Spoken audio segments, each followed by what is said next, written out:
Hello students, आप सभी का हमारे यूट्यूब चैनल में हार्दिक स्वागत है। आज के इस वीडियो में बात करने वाले हैं आरएस प्री एग्ज़ाम में ओएमआर सीट कैसे भरें। विशेष तौर पर ध्यान रखिएगा, बहुत सारे स्टूडेंट जल्दी में हड़बड़ाहट में बहुत सारी गलतियां ओएमआर सीट में कर देते हैं।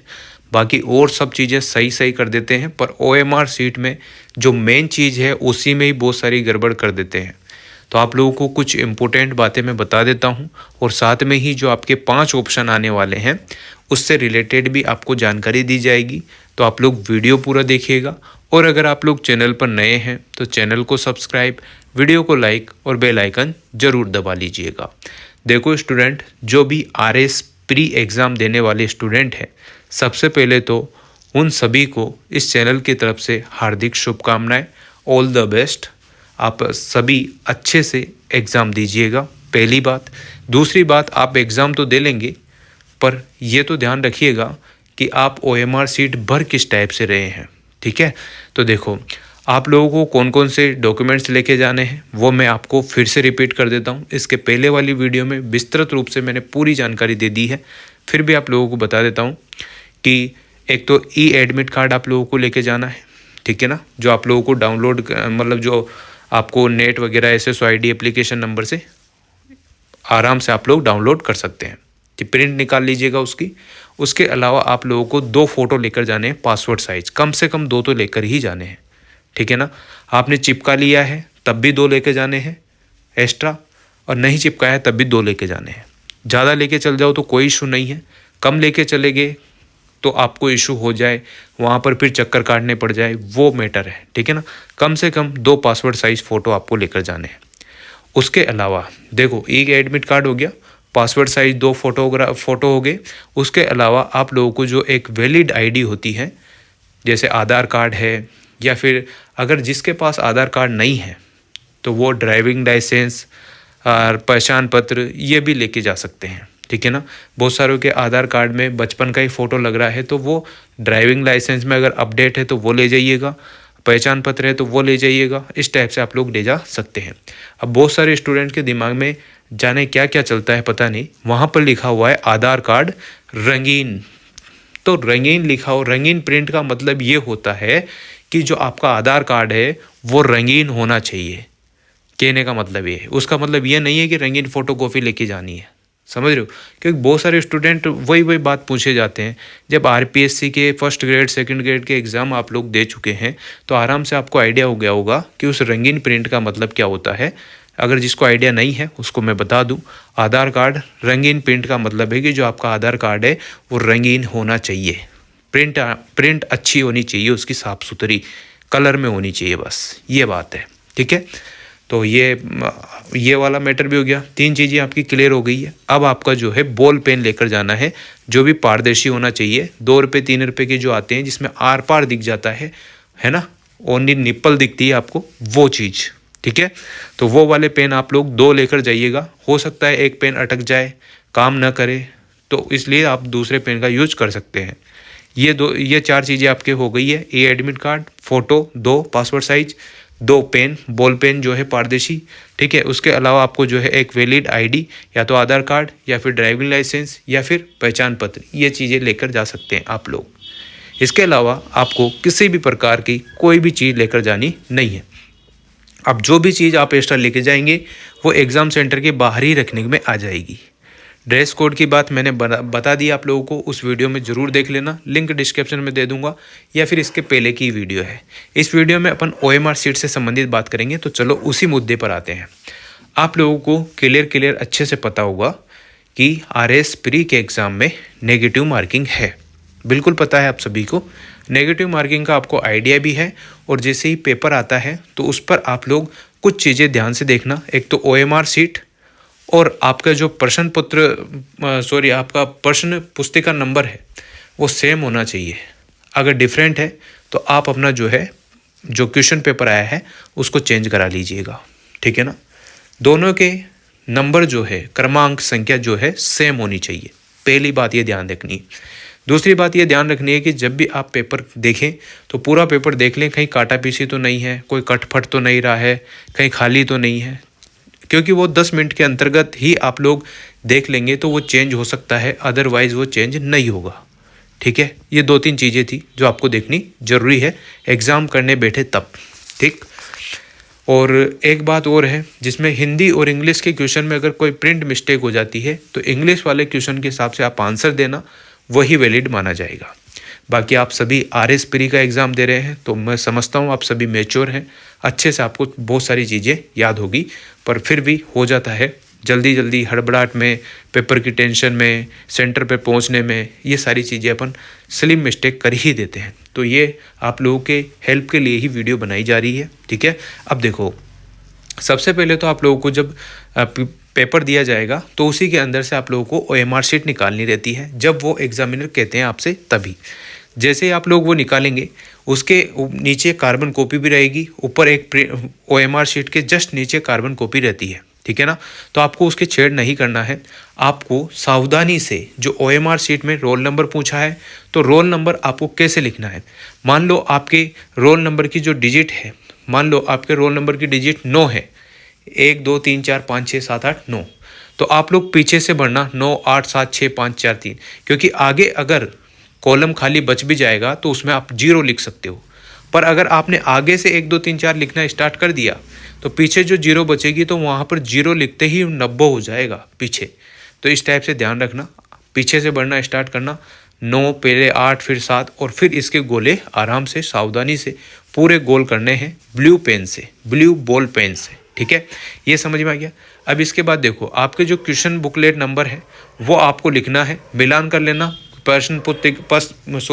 प्रश्न पुस्तिका में और आपकी जो बुकलेट है OMR शीट है उसमें सेम होने चाहिए। ठीक है, फिर उसको भी आप लोग ऐसे भर दीजिएगा। ये तो आपको एक फॉर्मेट बता रहा हूँ ताकि आप लोग इसी टाइप की आएगी आने में तो, पर थोड़ा बहुत चेंज रहेगा ऊपर नीचे, है ना।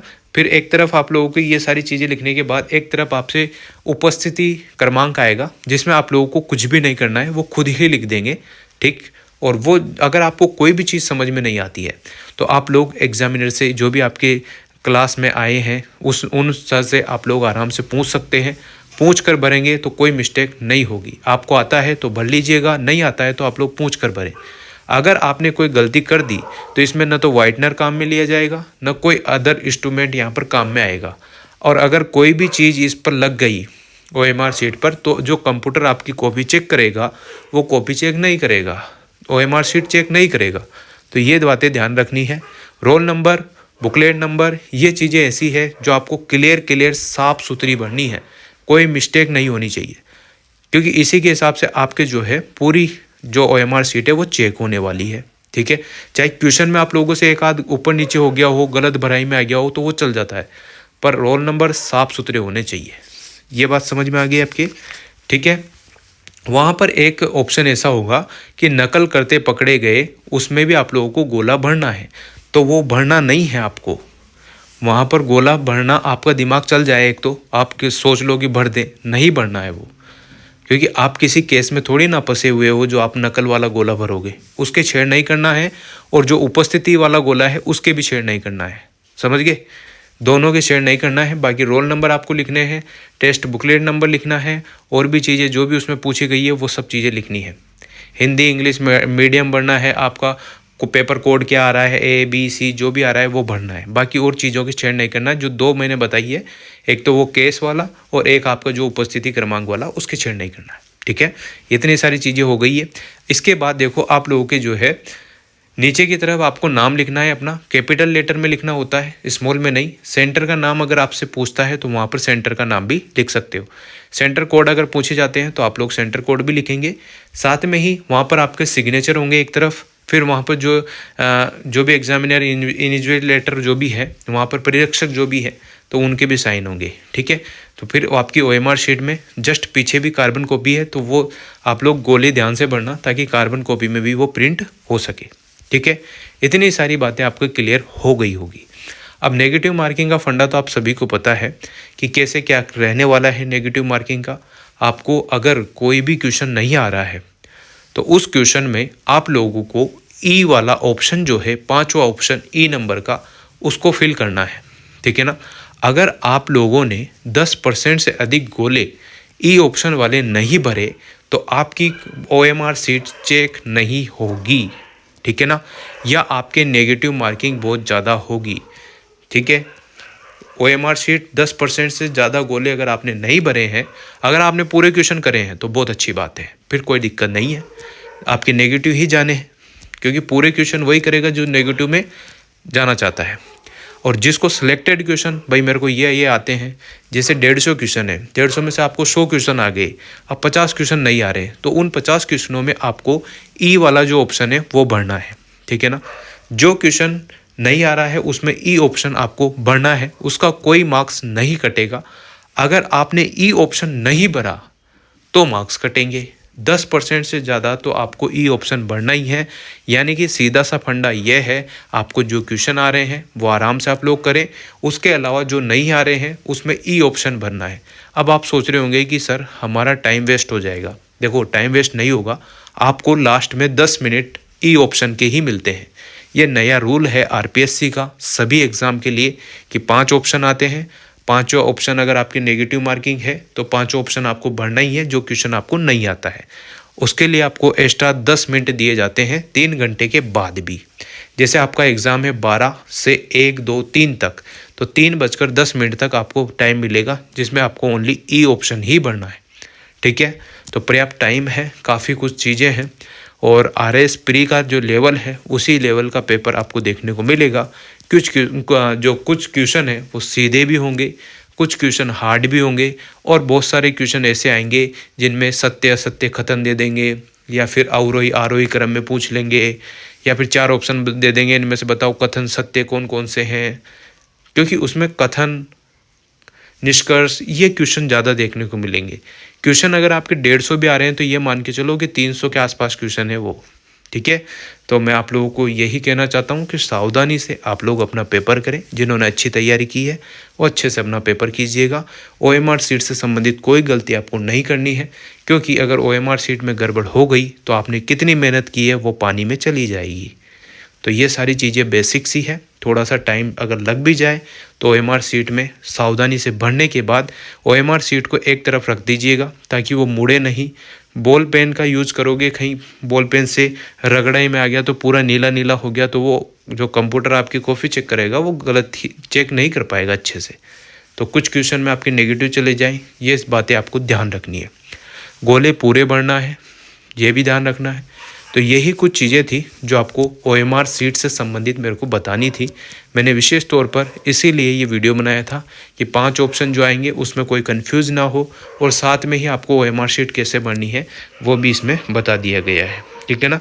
इस टाइप से आपके नेम आएंगे, डेट आएगी, कैंडिडेट सिग्नेचर आएंगे, फिर यहाँ पर इन्विजिलेटर सिग्नेचर आएंगे, और गोले आपको देखो इस टाइप से भरना है। यहाँ देखो ये गोला करेक्ट मेथड जो है, 5 ऑप्शन है तो 5 में से ओनली एक गोला ब्लू कलर से होना चाहिए, बाकी कलर्स ये जो क्रॉस राइट ये नहीं होना चाहिए, ठीक है। समझ में आ गई होगी आपको सारी जानकारी।